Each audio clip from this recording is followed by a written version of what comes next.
नमस्कार साथियों, स्वागत है आपका आज के सेशन में। और आज के सेशन में हम अलंकार पर एक मॉक टेस्ट करेंगे, जिसमें 10 प्रश्न आप लोगों के लिए लाए गए हैं जो कि बहुत ज़्यादा सरल हैं। इसके बाद आने वाली श्रृंखलाओं में, आने वाले सेशन में और इससे कठिन प्रश्नों को लेकर के आया जाएगा। तो फिलहाल शुरू करते हैं आज का सेशन। ये पहली जो स्क्रीन है, इसमें थोड़ा सा ब्रीफिंग है। जो हमारे साथी पहले एक अलंकार पढ़े हुए हैं और कहीं ना कहीं कुछ रिकॉल करने में उनको प्रॉब्लम होगी, तो वो इस स्क्रीन को ज़रूर देख सकते हैं। बहुत ज़्यादा ब्रीफ है और इतनी ब्रीफिंग से भी आप जो आज के प्रश्न हैं उनके सही उत्तर दे पाएंगे। ठीक है। तो शब्द अलंकार क्या होते हैं, कौन कौन से होते हैं, अर्थ अलंकार क्या होते हैं, कौन कौन से होते हैं, है ना। और उनके अंतर्गत जो जैसे अनुप्रास है, यमक है, श्रेष्ठ है, आदि अलंकार की पहचान कैसे की जा सकती है, या फिर उपमा, रूपक, उत्प्रेक्षा, अतिशयोक्ति, मानवीकरण, व्यतिरेक या विरोधाभास। इसके अलावा और भी कई सारे अलंकार हैं अर्थ अलंकार के अंतर्गत। वो कैसे आप उनकी पहचान करेंगे। साथ ही साथ अनुप्रास के भी कई सारे प्रकार हैं अंतर्गत। तो यहाँ पर बहुत डिटेल डिस्कशन नहीं किया जा रहा है। अगर आपको डिटेल में पढ़ना हो तो हमारी प्लेलिस्ट में ऑलरेडी एक वीडियो पड़ा हुआ है, आप उसको देख सकते हैं। प्लेलिस्ट का नाम है टारगेट यूटेट 2025। ठीक है। और बाकी आप अपनी किताब से, कॉम्पिटेटिव एग्जाम की बुक से, या भी किसी भी माध्यम से आप पढ़ रहे हो तो आप पढ़ सकते हैं। ये जो सेशन है इसका उद्देश्य सिर्फ आपके लिए, आपकी एक जो प्रैक्टिस है उसको परखना है कि मॉक टेस्ट के माध्यम से आप कितने अंक ला पा रहे हैं। तो 10 में से कितने आप सही कर पाते हैं उसको देखते हैं। पहला प्रश्न आपके समक्ष है, आप इसको पॉज करिए और प्रश्न का जो भी उत्तर है वो आप कमेंट बॉक्स में लिखिए। और देन आप इसको रिज्यूम करिए और चेक करिए कि क्या आपके द्वारा दिया गया उत्तर सही है या नहीं। इस प्रकार से अपने अंकों का मतलब आप कंफर्मेशन कर सकते हैं। तो प्रश्न है, उसका चेहरा चांद जैसा है। तो इस अलंकार में कौन सा अलंकार है, आपको बताना है। इस वाक्य में कौन सा अलंकार है, उसका चेहरा चांद जैसा है। तो बताना है आप लोगों को। रूपक अलंकार है, उपमा है, अतिशयोक्ति है या अनुप्रास है। तो रूपक अलंकार क्या होता है, उपमा क्या होती है, अतिशयोक्ति अलंकार क्या होती है, अनुप्रास क्या होता है, ये बताना चाहिए। ठीक है। तो अनुप्रास यहाँ पर शब्द अलंकार है, बाकी तीनों ही अर्थ अलंकार है। इनका क्या मतलब है, क्या नहीं है, आप लोग इसको पढ़िए और इस उत्तर को दीजिए। तो आई होप आपने उत्तर दे दिया होगा। तो चलते हैं इसके उत्तर की तरफ। Option number B is right answer, उपमा।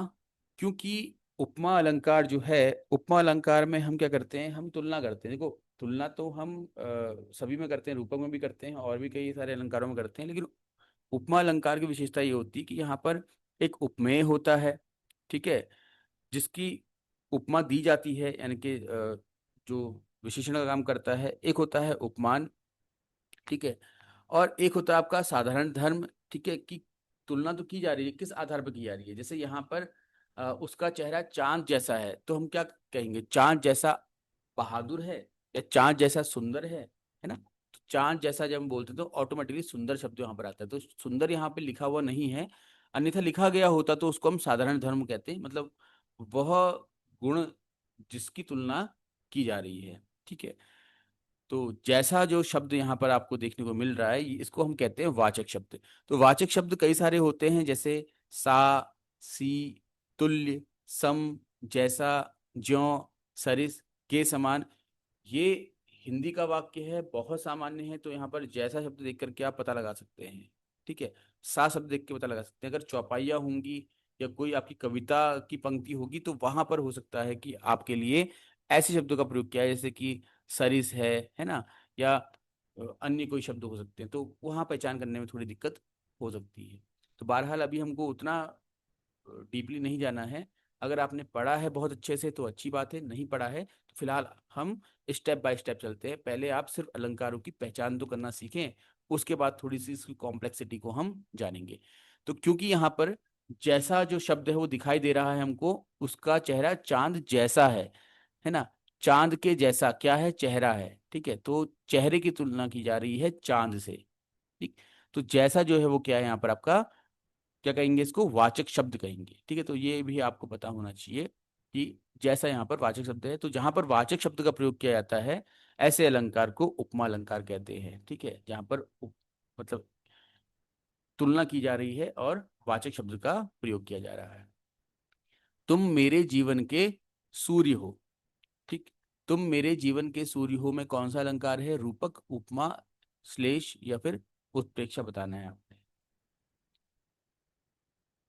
तुम मेरे जीवन के सूर्य हो, तो इसमें कौन सा अलंकार होगा? पॉज करिए, ऑप्शन जो भी आपको लगता है वो लिखिए कमेंट बॉक्स में।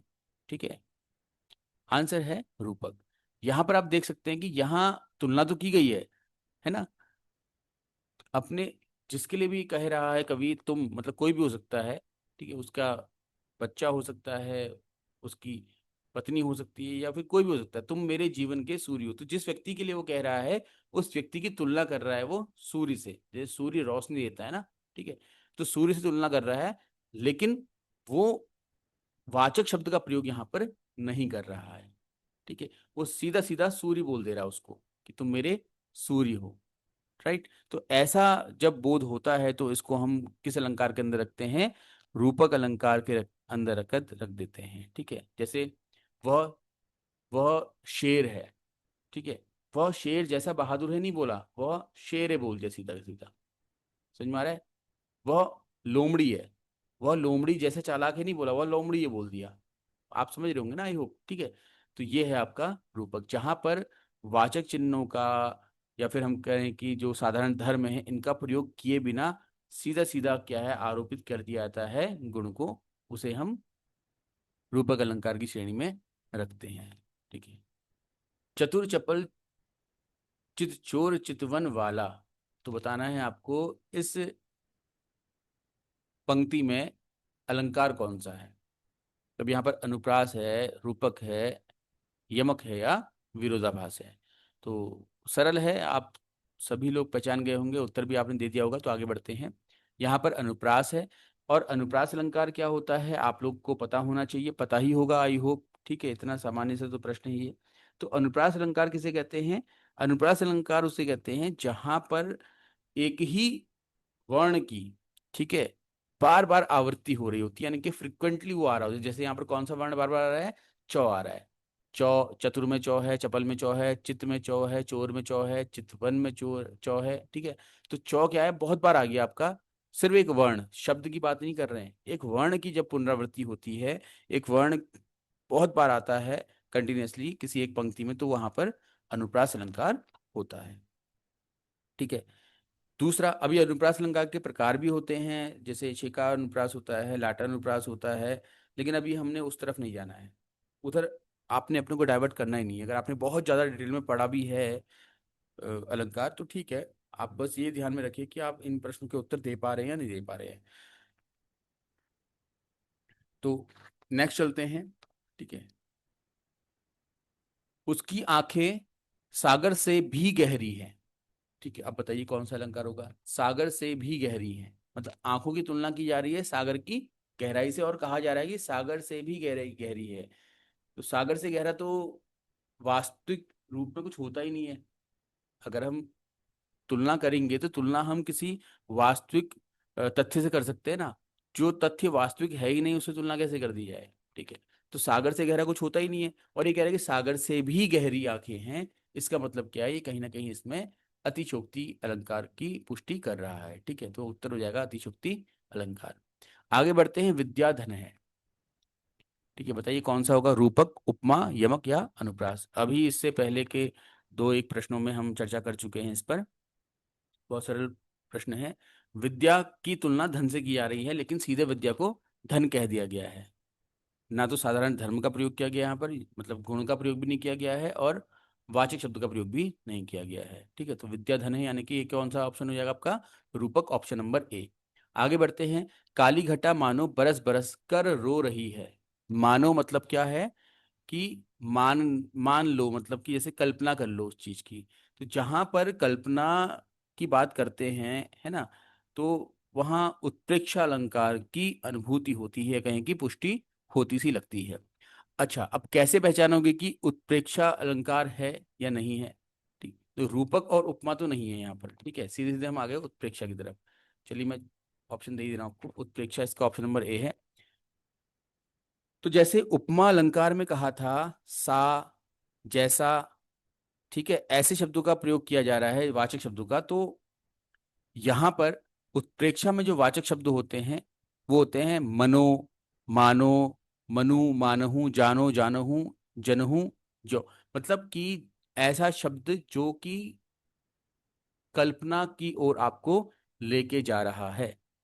ठीक है, हमने जब ये कहा कि उसका मुख चंद्र जैसा सुंदर है, तो चंद्र जैसा सुंदर है बोला हमने। लेकिन अगर हम कहते हैं कि उसका मुख मानो चंद्र जैसा है, मानो मतलब कि मान लो है या नहीं है वाली बात नहीं, मतलब कि कल्पना कर लो बोल रहा है वो। ठीक है, एक तरफ तो बोला कि उसका मुख चंद्र जैसा सुंदर है, मतलब उसने कंफर्मेशन दे दिया कि चंद्रमा के जैसा सुंदर है ही। राइट, समझ रहे हैं। और दूसरी तरफ उसने कहा कि मान लो कि चंद्रमा के जैसा है।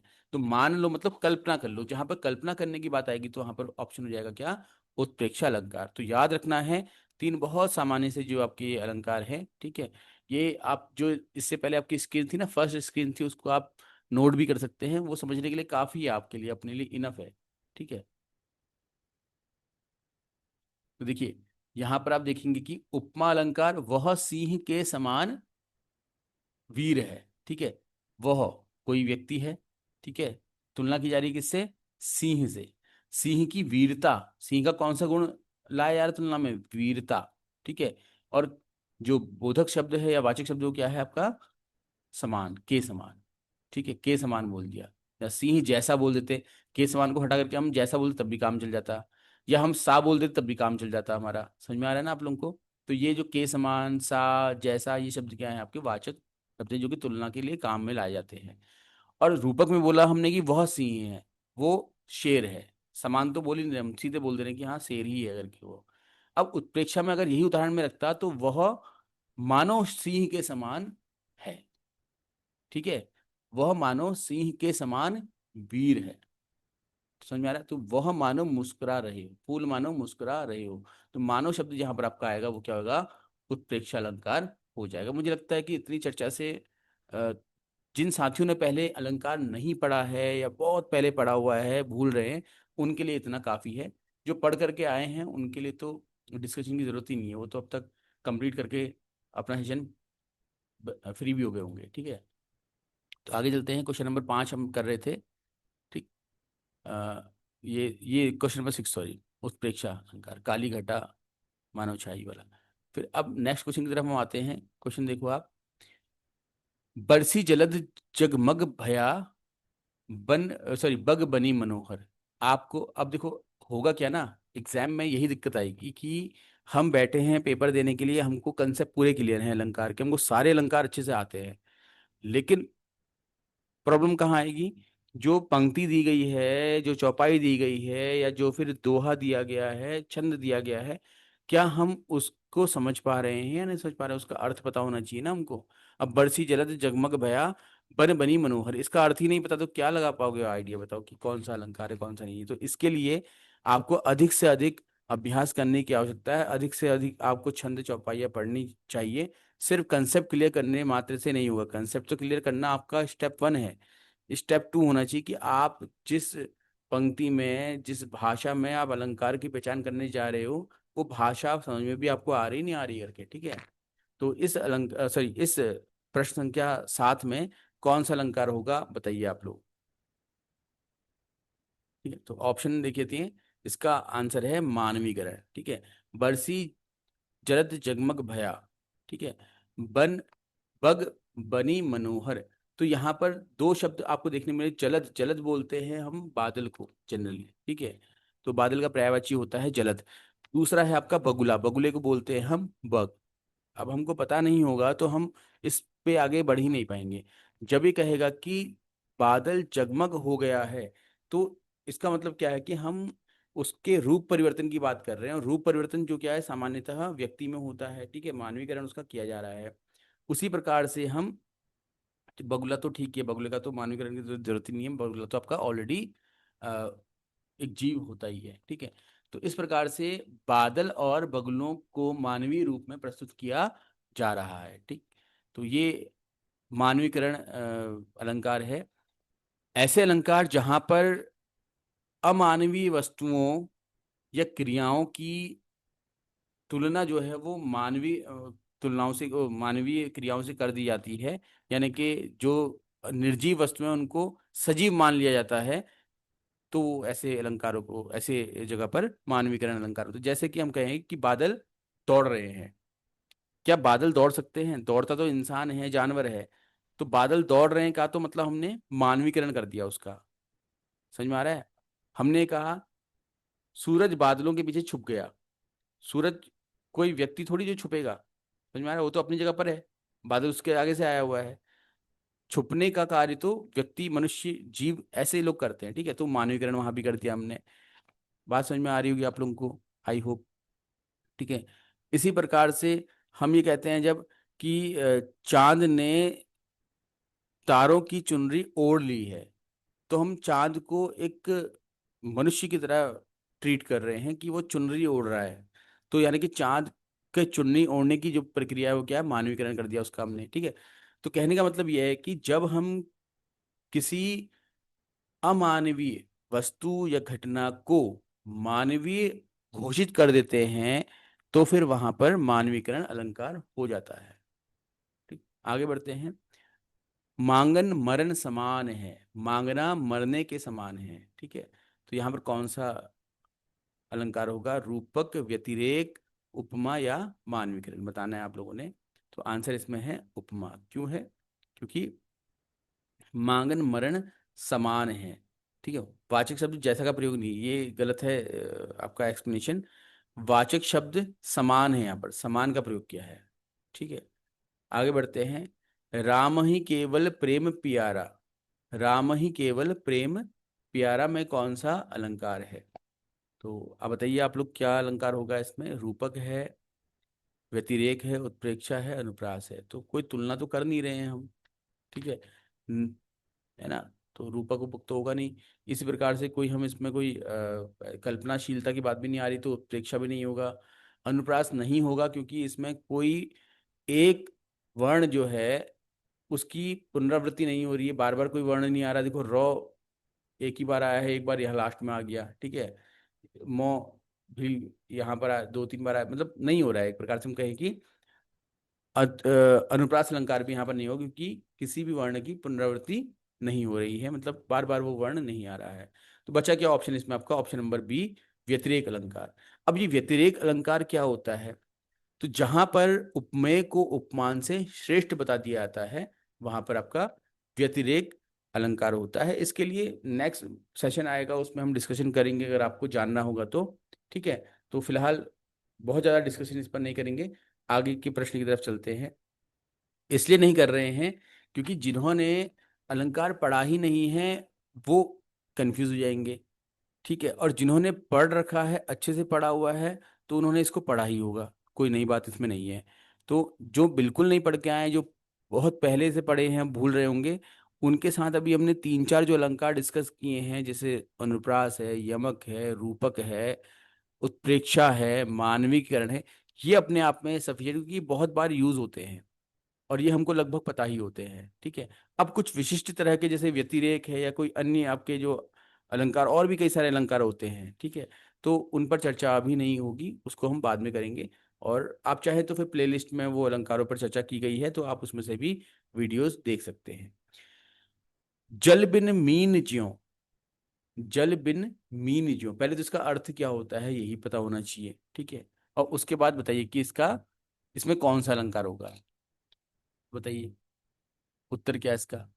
जल बिन मीन जो में कौन सा अलंकार है? जो भी सही ऑप्शन आपको लग रहा है आप उसको कमेंट बॉक्स में लिखिए। तो देखिए यहाँ पर जल का मतलब पानी होता है, बिन का मतलब होता है आपका बिना। मीन का अर्थ क्या होता है? मीन कहते हैं मछली को। ठीक है।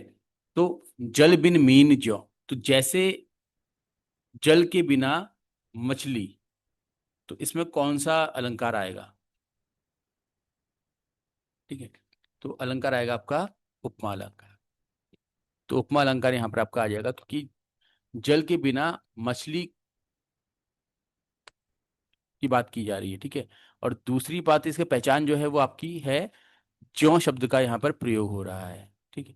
तो वाचक शब्द है, वाचक शब्द, अगर आपने वाचक शब्द पहचान लिया तो सबसे सरल तरीका होता है कि आप उपमा अलंकार की पहचान कर पाएंगे। ठीक है। इसका मतलब ये नहीं है कि सिर्फ वाचक शब्द रट के चले जाओगे तो आंसर मिल जाएगा आपको, ऐसा नहीं है। आपको जानकारी होनी चाहिए उसके संबंध में।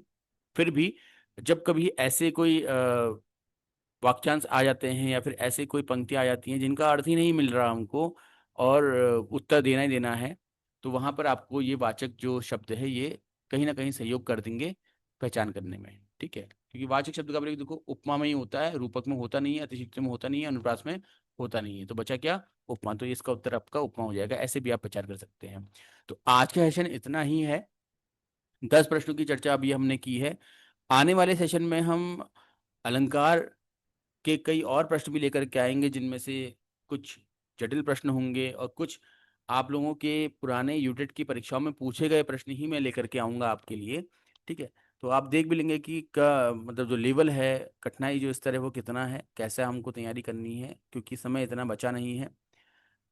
नेक्स्ट सेशन जो आएगा आपका वो आएगा छंद पर, और उसके बाद फिर हम छंद अलंकार पर मिक्स सेशन लेकर के आएंगे। अगर आप लोगों को अच्छा रस पर भी हमने डिस्कशन करना है, अभी रस का भी सेशन नहीं आया है, तो अभी पिछले 2 दिन का सेशन हमारा नहीं आ पाया था, तो उसमें मैंने अपने जो साथी थे उनको जो वीडियोस हैं हमारी पुरानी लेक्चर्स की, जो लाइव लेक्चर्स थे उनकी वीडियोस मैंने शेयर की थी, ताकि वो अलंकार ये वगैरह पढ़ लें अपने अच्छे से। तो उन्होंने अलंकार पढ़ा, उसके बाद ही मैं ये सेशन लेकर के आया हूँ जिसमें कि अलंकार के प्रश्न पूछे जा रहे हैं। तो आप सभी साथी जो यहाँ पर जुड़े हुए हैं वो हमारे पुराने सारे सेशन को देखें। काफ़ी सारे सेशन जो आपके हैं आपके लाभदायक होंगे, सारे ही सेशन लाभदायक होंगे। हर सेशन में 10-10 प्रश्न आप लोगों के लिए रखे गए हैं जो कि आपकी तैयारी को और अधिक मजबूत बनाएंगे। ठीक है, तो आशा करता हूँ कि आज के सेशन से आपको लाभ मिला होगा, और अगर लाभ मिला है तो प्लीज़ आप लोग फीडबैक ज़रूर दें। तो धन्यवाद आप सभी को। आपका दिन शुभ हो। मिलते हैं नेक्स्ट सेशन में।